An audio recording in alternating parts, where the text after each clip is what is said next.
Yeah, thank you very much. It's very nice to be here.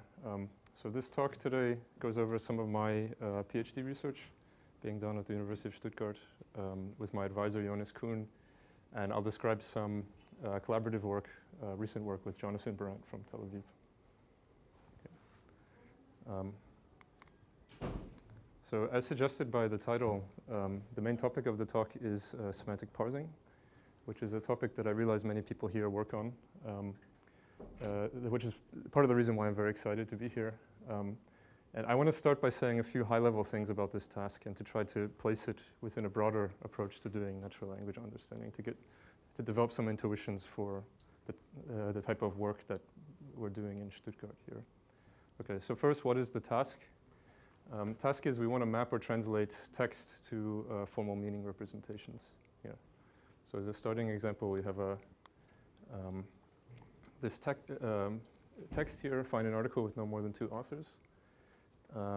And we want to somehow translate that to a logical form that looks something like this, or an LF here. The idea being is that once we get to this formal meaning representation, we can then use it to more easily find the answer to the question or do reasoning.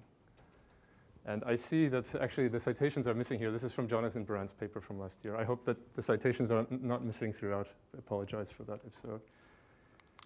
Okay, so this is a very popular topic at the moment in the ACO community, in part because of the great work being done at places like the Allen Institute. But it's worth bearing in mind that this is a very old problem. It's in fact a problem that goes to the sort of beginnings of AI research here. So this is just a quote from a review article from 1965 about automated question answering in the 1950s and 60s. And a big portion of this article is dedicated to what the authors describe as translating mechanically from English or natural languages to logical formalisms. So this is essentially what semantic parsing is about. Okay, so it's a core component in what I'll call the classical approach to doing natural language understanding. So here is another example with a missing citation, but this is from Woods and colleagues, the lunar system. And the idea is the same. We have an input, and through several layers of analysis, we in the end get to a logical form with which we can not only answer the question to this, that we can find the answer to the question, but we can reason deeply about the meaning of the text. So the role of logic in this classical approach is to facilitate deep inference and entailment, which is a topic that I'll be talking about later on in the talk here. Okay, so we have the semantic parsing is just one component or one sub-problem to solve. We also have the problem of knowledge representation, which concerns the nature of the representations that we're translating to, and reasoning or execution, how we actually go from these representations to find data or to do reasoning. Okay, so just one more high-level slide. So for the people who don't work on this topic and don't see why anybody would want to do things this way, you can think that, in a way, what we're trying to do is we're trying to build a compiler. The difference being that rather than starting with a high-level programming language input, which we have in the second column, our high-level language is a natural language, say English. And the goal is still the same. So we want to go from the text to lower-level programs with which we can then execute things and reason exactly here. Okay, so this connection with compiler design, it's not only conceptual, it's also technical as well. So the semantic parsing bit, if you like, is this thing that I'm showing here, this area that I'm showing in the red here. And technically what we're trying to do, like in an ordinary compiler, is we're trying to model some transduction from high-level language to a low-level language. And a lot of the algorithmic tools for doing this, not just in semantic parsing, but in machine translation more generally, come from compiler design. Okay, but what we're interested in today is doing data-driven natural language understanding. And here we're going to ask an empirical question. Can we learn these types of models from examples? And one reason why we might want to do this is it turns out to be very hard to build a natural compiler, if you like, by hand. This is what the last several decades of research has shown us. And in recent work, the focus has been primarily on adding machine learning to this semantic parsing component. So here the problem is, can we learn how to do the semantic translation from data somehow. Okay, it's very interesting to observe that the way we do knowledge representation and the way we do reasoning hasn't really changed very much, even since the time of Woods. It's really the semantic parsing that has received the most amount of attention, at least from people doing machine learning here. And one of the problems that will feature rather centrally in this talk is what I call resource problems. So first of all, what do we learn from when we're actually trying to build these data-driven semantic parsers? And where does this data come from that we need to train these models? This is a big bottleneck. Okay, so here is an overview of the talk, sort of classified in terms of these different sub-problems here. So I'll start by talking or addressing this resource problem, and I'll specifically talk about using source code documentation as a synthetic resource for doing semantic parser induction here. This is work from an ACL paper last year, an EMNOP paper. Again, missing citations, I apologize for that. And then I'll talk about polyglot modeling or decoding. I'll talk about building semantic parsers from multiple data sets. And here I'll get more into the technical details about how decoding works for semantic parsing. And in the end, I'll talk about integrating entailment and reasoning into a data-driven semantic parsing pipeline here. Okay, so this is, the second part is work from EMNOP with Jonathan Brandt. And this is from a tackle paper from 2016. Okay, so I'll start with the resource problem.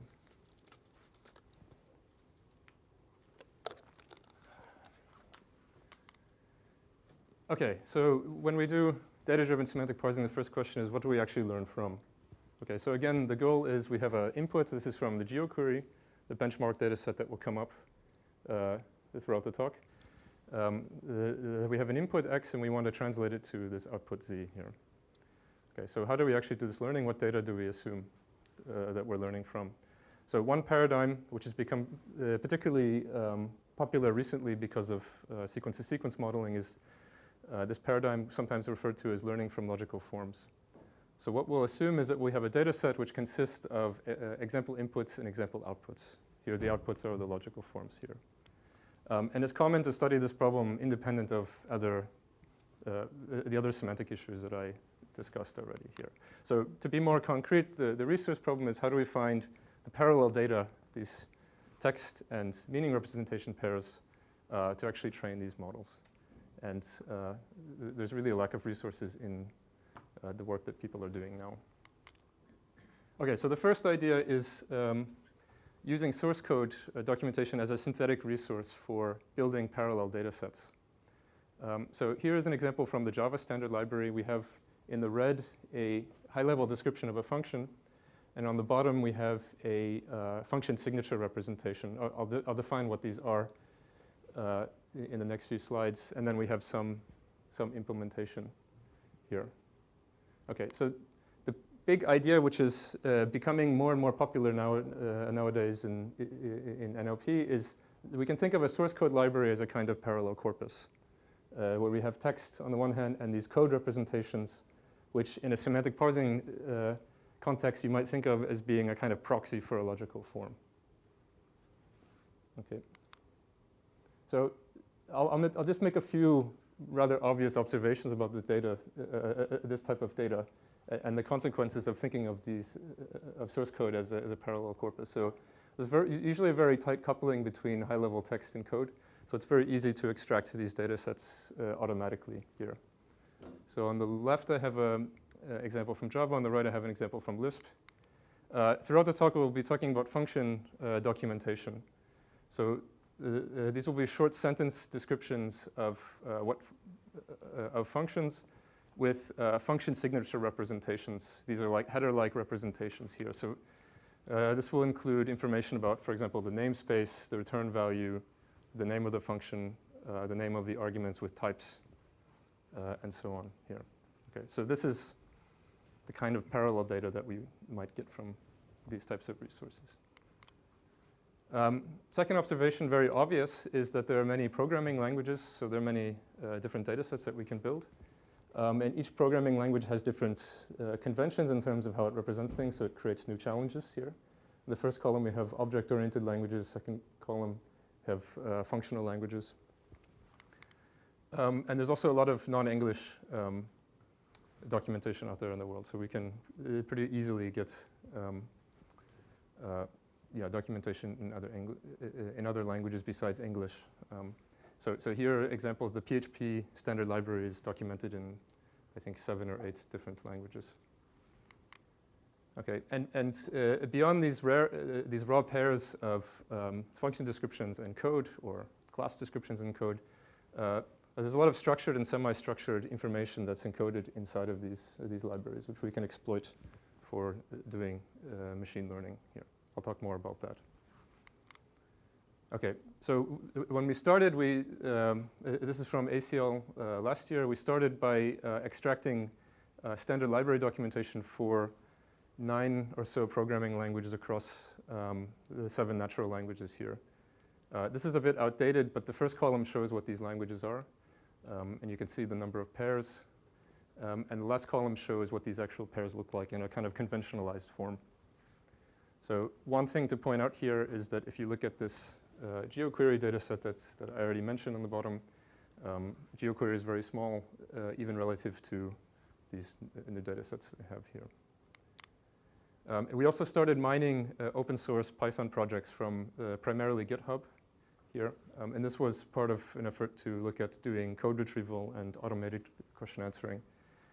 So this missing thing right here is from EMNOP last year. We had a paper on this, 27 projects. Okay, so just a summary of the research that we have. We have 2 main data sets, standard library docs and this 27 Python projects, which in terms of what we've published, this consists of about 45 APIs across 11 programming languages, 8 natural languages. We have a tool for extracting parallel data sets from Python and now Java projects. And we're hosting a shared task this year where we have much more data coming. Okay, so the data is available. You can have a look here. It's an advertisement for the data sets. Okay, so let's kind of get back to the problem that we started with. So what's the task? So for each API data set that we have, consisting of parallel pairs of text and signatures, we want to learn something like a semantic parser that can do the translation from the text to the signatures here.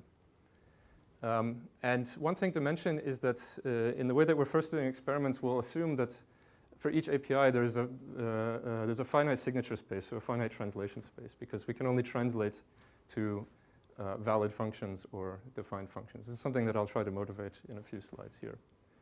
Okay, so the first thing is, how hard is this problem? If we just treat it as a semantic parsing problem or a sequence prediction problem. And we also looked in the beginning, can background information from the API, can we use this to help the translation? Okay, so we started with a very simple SMT model, even a word-based SMT model here. So we have the normal setup where we have these data sets. We split it up into training, dev, and test. We train these SMT models in the ordinary fashion from the parallel data. And then at the test time or the decoding time, we have a special decoder, which is used to ensure that the output translations are well-formed code representations. This is a very important thing that I'll talk about more in the next section here. So at test time, we'll have an example, like something like this, gets the total cache size. Our SMT model with the decoder will generate a k-best list of signature translations. And then we can evaluate. We can see, okay, what's the accuracy of predicting the right signature translation at 1, within 10, what's the average rank of this, and so on. Okay, so this gives an idea of this experiment that we started with. And to address this question of whether background information can help, we also used a re-ranking model which incorporates more features from the underlying APIs here. Okay, so for example, let's imagine that our translation model gives back a k-best list where the Z here is a candidate translation. We can define a number of features. We can define phrase features, for example, that go beyond the word level. We can use hyperlinking and see also assertions to cluster related utilities here, like hyperbolic functions and so on. We can define features over that. And the question is, does this help in doing the translation? Yeah. Yeah. So you're predicting function signatures,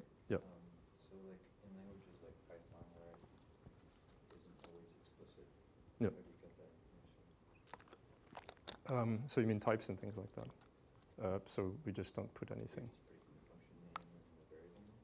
Yeah, yeah, and the namespace and maybe the class information if it's provided. Yeah. I'll say more about that in I think 2 slides. Okay. So the question is, how well does this do? Okay, so in the original paper we have many baselines for doing this, most of which I won't talk about. And here are some results looking at the accuracy of 1, predicting the correct signature translation at 1 within 10, and the average rank, something like this here. Okay, so one baseline that I will mention, which is sort of used to ask the question, is this a trivial problem, is what I call term matching. So what this does is at test time, you have an input sentence, and you go through all the functions in your API, and you rank them by the number of term matches between the text and the signature representations. So this exploits the fact that programming languages are usually written in a quasi-English. Okay? And if this does well, then the problem is actually trivial. Okay. Did you have a question? Yeah. Do you care about the order of the argument? Yes, yes, yes. But the signature itself,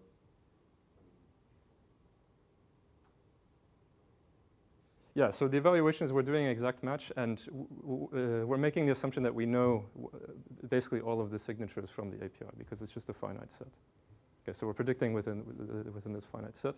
And the term matching is we'll actually just enumerate through all the representations, and then we'll see which ones match the most amount of terms here. Okay, so this baseline is, it doesn't do very well, especially on these standard library docs, because there's a lot of non-English here. So this is an English-only trick. These SMT models are okay, and if we add re-ranking, we add additional features about the API. It does a little bit better here. Okay, so let's just try to think about what these results actually mean here. So the evaluation, in a way, is simulating, if you like, a code retrieval system here. Okay, so we have a specification, or we have a description, and we want to find the signature that is related to that specification here. So we can see something like this. This is a prototype code retrieval system that we built called Function Assistant here. Okay, so this is essentially what our evaluation is doing. So how do we interpret these results? So if our testing sets are a representative sample of what people actually ask, we can say on the standard library docs, on average, you'll get about 31% accuracy at predicting the right signature at 1, 71% within the top 10. Okay, so that's, yep. I'm kind of confused what the task actually does. I'm looking at the documentation of a Python function from a library that was in the list of Python 27 pandas, called pandas merge. Yep. And as far as I can tell, the documentation said manage data frame objects by performing the database tiling operation by constant init. It's a really complex thing. Yep. It would take me a while to parse what it actually means and probably read what pandas does. Yep. However, it also has a list of arguments. Literally, the parameters left, right, how, on, left, on, right, on. I don't even know what these are. Yep. So the function signature is merge of left, right, how, on, left, on, right, on, etc. Yep. So in this case, would the tool literally just figure out the name of the function is merge, just the verb of the first word, and then just copy the arguments over and we're done? Yeah, yeah, essentially, yeah. So the question is, within the space of all these functions, given the specification that you started with, what can I match that with? The format of the Python documentation is very schematic. It's not natural language. It's you write add param left, add param right, add param how. So we're recognizing the add param part, not the natural language part. We're trying to go from the natural language to the to the data contains the parameter name and schematic form in it. Okay, I'm trying to understand, have you put all the data in? Have you pruned the add param notations? So what is, the add param. So this is an additional textual description. Yes. So you have a little blurb, and then the parameters is their name and schematic for the name. So the core data is just the first sentence in the doc string and the signature, but we add these additional textual descriptions into our parallel data. And that helps quite a bit, yes, for learning these translation models, yeah. Okay. Hopefully this will become a bit more clear, because I'll be talking about this data set throughout the talk. Okay. Okay, so this problem, if we think about this as a kind of semantic parsing problem, it's not trivial.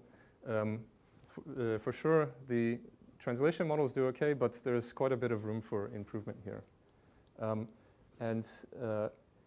These models that I'm using, they're not standard semantic parsing models, and you might ask, why am I doing this? It turns out that it's very hard to apply existing semantic parsing techniques for doing this kind of thing, and this is what I'll talk about next here.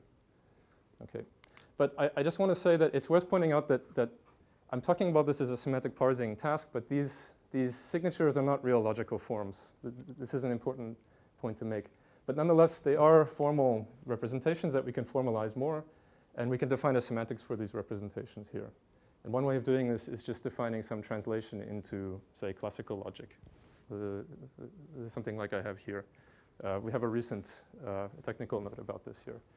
Now, the thing that I find very exciting about source code domain is that if you want to go down this route and complete this picture of doing natural language understanding and reasoning, these resources contain a lot of declarative knowledge that one would need for doing this kind of deep reasoning here.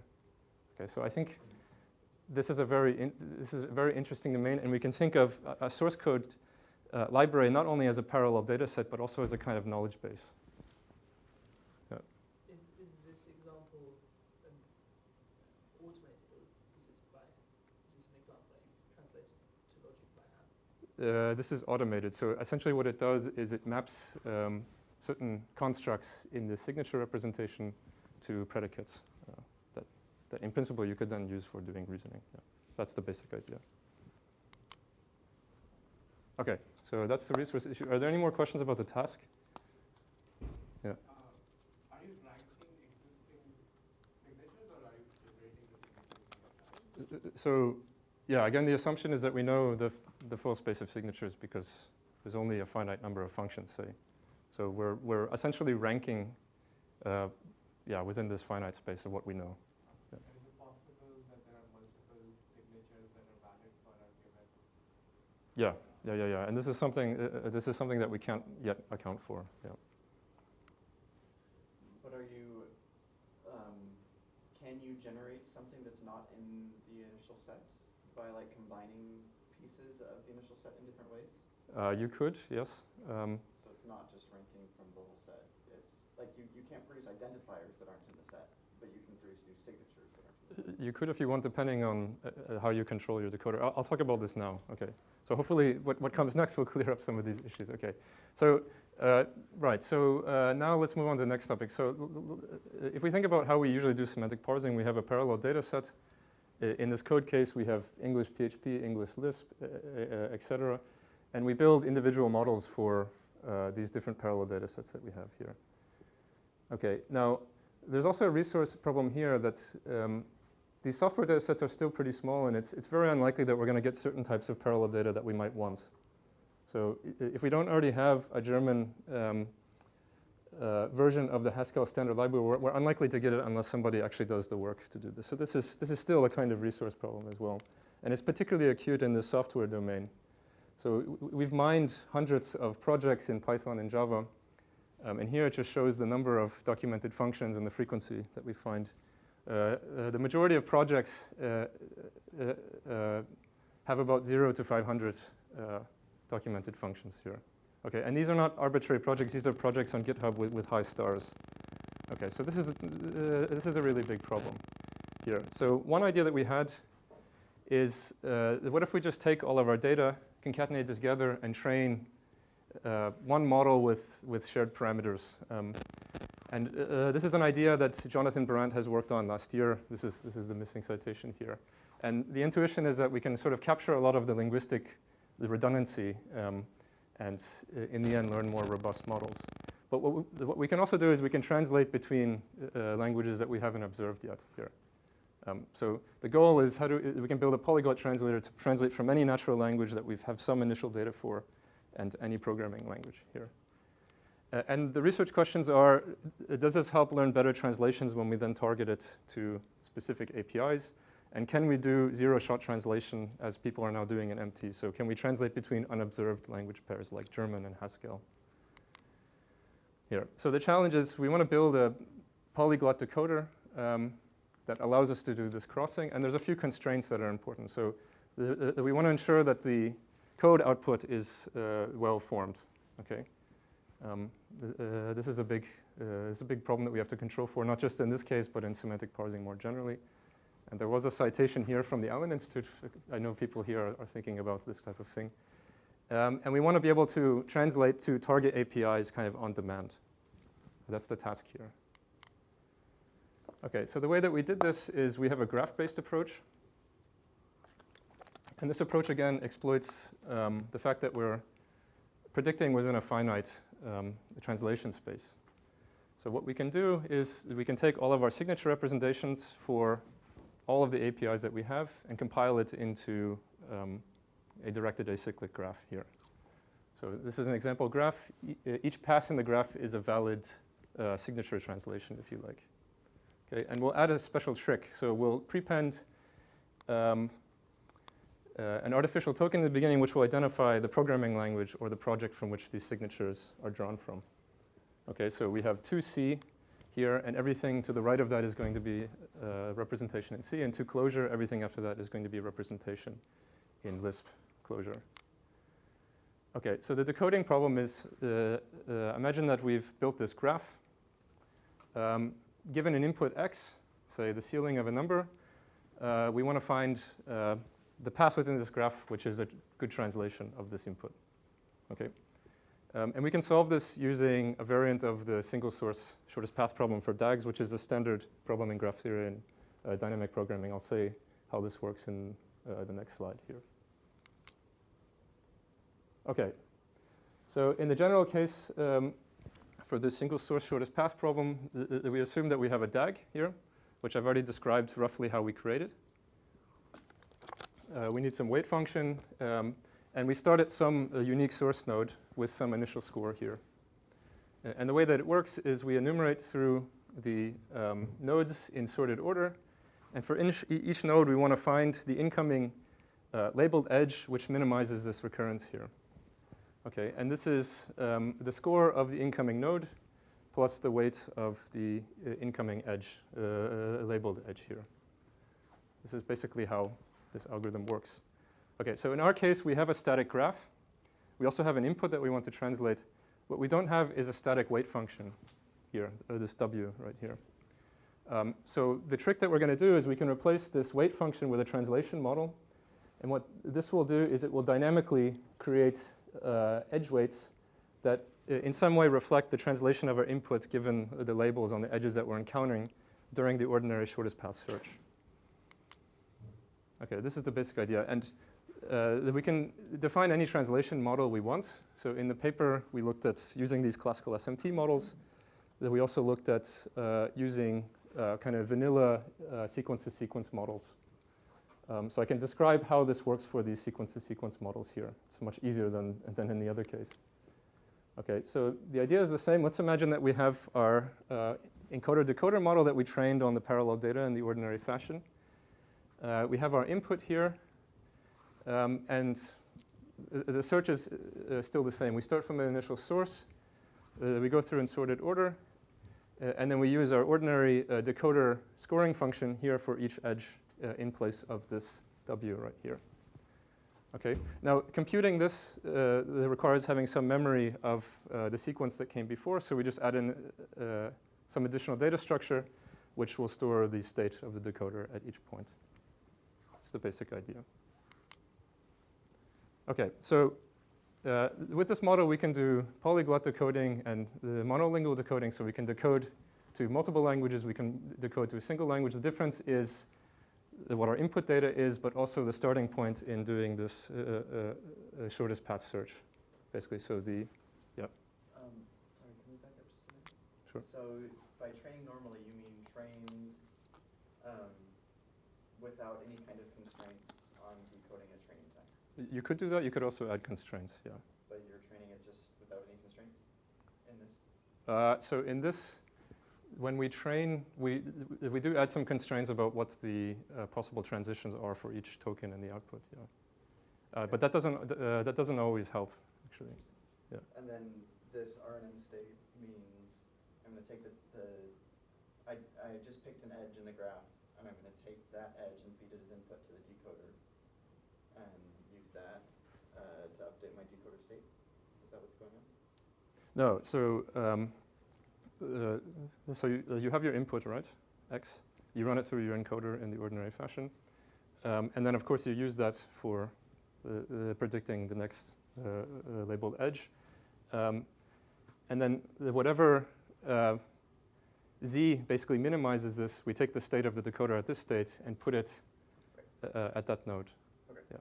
Great. So it's the decoder state of the shortest path at each node. Yeah, that's the basic idea.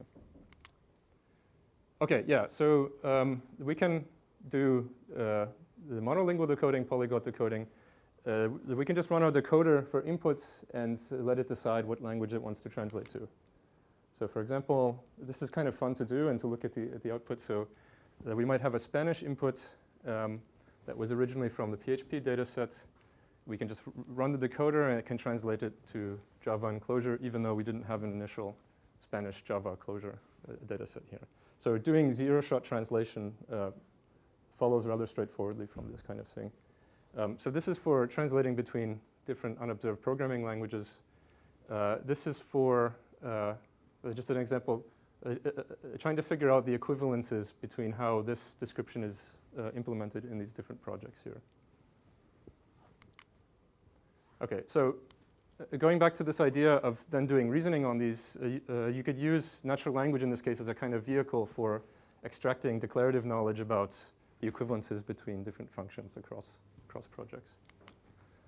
Okay, so what we're after is, does training a multiple data sets actually help for doing monolingual decoding? So if we train these single models and then try to translate to particular APIs, does this actually help here? So I'll go rather quickly through this. So in general, it does help. You can learn more robust translation models when you're training on multiple data sets. These sequence models don't actually work at all on these problems. In some cases, they almost don't learn at all. Which is kind of an interesting result that I'll say something more about in the next slide. In part because people are using basically vanilla sequence models for doing all sorts of semantic parsing stuff here. Okay, and we use basically a standard set of tricks now. We use copying, lexical biasing, and so on here. You can check the papers for more detail. But we can then do this type of polyglot modeling on benchmark data sets here. And we can ask the same question, does this actually help here? So if you do this for a geoquery, for example, sequence models do very well. They get nearly state-of-the-art performance. And yeah, when you train models on multiple data sets, you do get a slight increase in the results here. Okay, and it's just interesting to recall that these same sequence models, they don't work in this technical documentation task. So I think there's some interesting new challenges in these other data sets that I've talked about. Okay, but these results are actually really, really boring, these ones right here. The more interesting stuff is asking what can you do with these polyglot models that you can't do with the monolingual models. So these polyglot models are trained on multiple input languages. So in geoquery, it's 4 different languages. So the models are a kind of universal translator for any of the input languages that you started with. So one thing you can do is you can do mixed language parsing. So we have a new geoquery test set where we took examples. So this is a German example, and we just put in NPs from a different language here. Okay, and then we can see, does this polyglot model, is it still robust in terms of doing this translation? It's fairly robust, and of course the monolingual models, they can't do anything with NPs from a different language. Okay, so I think this is kind of interesting. Do you have any intuition for why the vanilla sequence models don't work for the code generation task as opposed to the geoquery? It's not intuitive to me that that's the case, should be the case. Yeah, so the vocabulary in the programming language world case is much more sparse. And I think it's a classic low resource a neural MT problem here. In geoquery, you can assume that you've observed everything during testing that you saw during training. It's a highly redundant data set here. Yeah. So I have much more to say about that, but maybe if there's time after, I can say a little bit more about this. So the takeaway is that this polyglot modeling, it can be a useful technique for improving semantic parsing. And Jonathan Brandt he's kind of the person who started looking at this, to my knowledge. And he's looked at this in other data sets as well. And the new ideas here, we can translate between new data sets and languages, mixed language parsing. There's some interesting things about classical SMT decoding that's come up in this, but that will have to be a talk for a different time, unfortunately. And in terms of the technical doc case, I think this is a kind of classic case of a low-resource neural MT. So this is why the sequence models don't work very well. Much more to say about that, but we'll have to maybe leave it for discussion here. OK, so I'll go rather quickly through this. And here I'm going to change gears a little bit. OK, so this is about learning from entailment. So if we start from this picture that we started with, one of the basic aims of doing natural language understanding in this way is that we should account for deep inference and entailment. So this citation here is from Montague, who kind of started this way of thinking about semantics here. So what does this mean in terms of systems that we build? So let's imagine that we've built a system for this lunar geology again, and we give this as input. We look at the denotation of it. We give this thing in the red, and we check the denotation of it. If the denotation of the red thing is not a subset of the denotation of the first one, then we've probably done our semantics wrong, assuming that we've done the semantic parsing right. Okay, so if you want to make an analogy to programming languages, we can think of these tests of entailment as a kind of unit test. This is what linguists use for checking to see if their theories are correct here. And we can do the same thing for benchmark data sets. We can see, do the representations that we learn when we do these semantic parsing experiments actually lead to the right entailments here. Okay, so this is a data set about soccer. You have commentary about soccer with predicate logic representations from the Texas group here. And here we can do a kind of RTE test. So we can see, okay, we have a text hypothesis. Does the hypothesis follow from the meaning of the text here? Okay, so if you ask a human to annotate this, they'll say it's uncertain, because the event is the same, but there's a quickly modifier here. But you'll notice that the logical forms that are supposed to be predicted in the data set, they match, basically. So if we just match these things and assume that they're the same, we might think that there's an entailment here wrongly. So clearly, these representations are not giving us enough information to actually do interesting, or not even interesting, but very basic types of inference. And we have the same thing here. So these representations are not based on some subject domain theory or ontology. So we have no idea what the relationship is between kicking and passing. So on the basis of these logical forms not matching, that we can assume there's a contradiction where there's really an entailment here. Okay, and to show that this is not a made-up problem, if you just take random pairs of sports commentary from this data set and have people do this RTE annotation, then you do this logical form matching that I described. The model only gets about 60% accuracy. Okay, so these models are not actually helping us to capture very simple types of entailments here. Okay, so part of the reason is that the representations are underspecified. There's domain knowledge missing, declarative knowledge, and the goal or the question is, can we actually learn better models that capture these types of entailment information here? And the idea is that we'll use this entailment information as a kind of signal for training these models here. So there's two ways that we could do this. We could annotate the data, which is very boring and takes a lot of time, or we could use these entailment information and try to jointly train a model that uses it to learn better representations here. Okay, so this is something that we're calling learning from entailment here. So we train an ordinary model from learning from a logical form, which involves learning a translation model. We'll take pairs of data sets annotated with RTE annotations, and we'll jointly try to train a model that can go from these pairs to proofs, so to do reasoning on the symbols that we're learning when building this semantic parser here.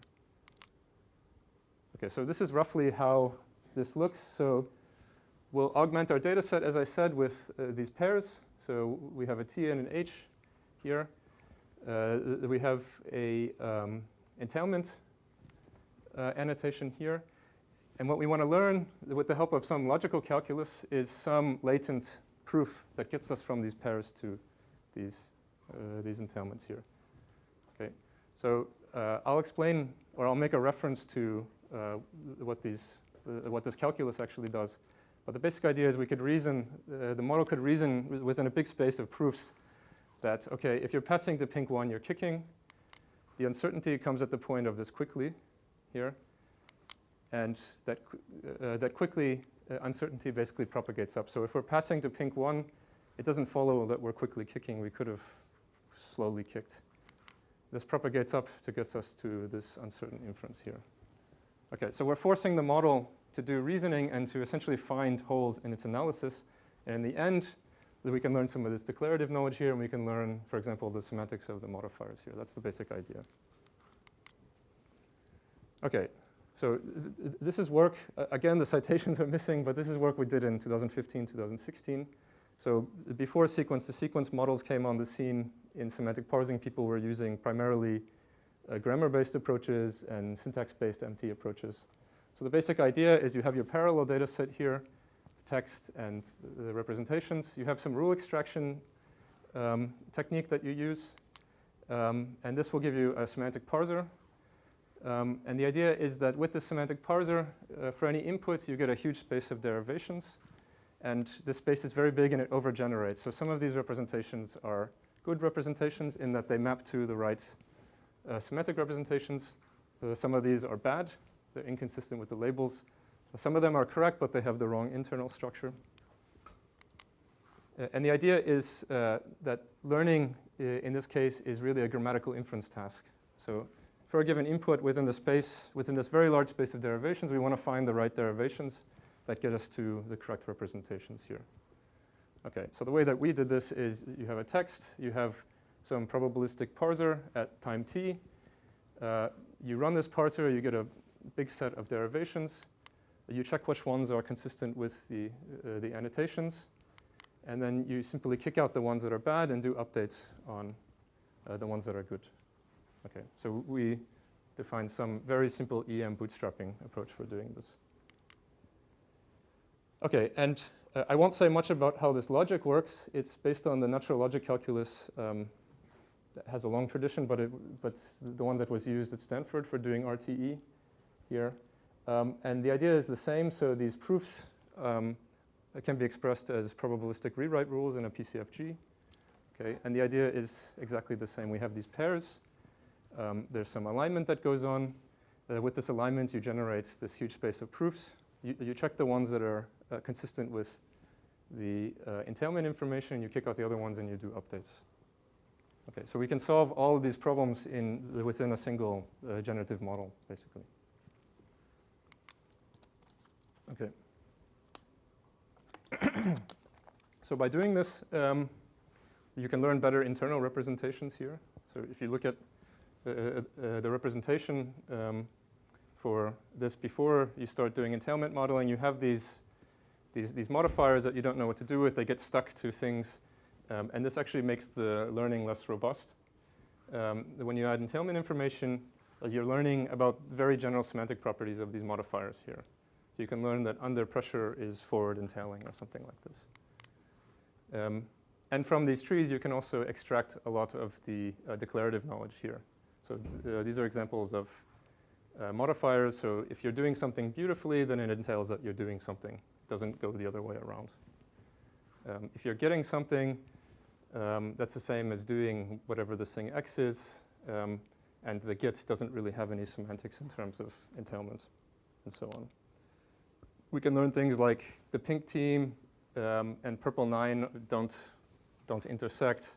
If you're making a bad pass, then you're turning over the ball. This is very specific to the particular data set. It's not true universally, but it's kind of pragmatic inference that we can learn, and so on. Okay, so the big idea is that we can then use this type of modeling and build a semantic parser that we can subject to doing RTE style evaluation, which I think is what you ultimately want to do, because that's the point of why we do semantic parsing in the first place. Okay, so you can check the papers for more details. Our model does quite well. It does much better than doing this random matching here. Yeah, so the takeaway is that we can use entailment information as a weak signal. And conceptually, what we're trying to do is we're trying to train our semantic parser to be more like a semanticist. So we want to ground these representations in terms of entailments.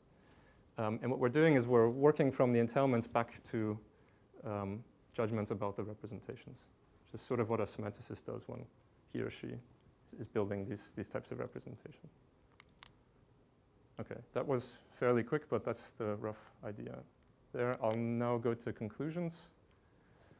So the main topic, of course, of everything is doing natural language understanding, in particular data-driven natural language understanding, and really centering around semantic parsing induction, but we tried to look at this problem holistically. So how does semantic parsing interact with these other components, like knowledge representation or reasoning? But nonetheless, it's very easy to get stuck on this translation problem here. So a lot of what I described is basically still translation. But I think we really need to integrate these methods into a more general theory of knowledge representation and reasoning. And in terms of the source code work, one kind of big question that I'm asking is, to what extent can we use this kind of source code data, which is really occurring in the wild, as a kind of knowledge representation that could facilitate deep natural language understanding? I think there's a lot more that you can do with these data sets. I'm still stuck on the translation problem because it's still a hard problem, but once you get beyond that, there's a lot of interesting things to be done there. Okay, thank you very much. And I apologize for not having the citations. You can ask me if you want to know. Thank you.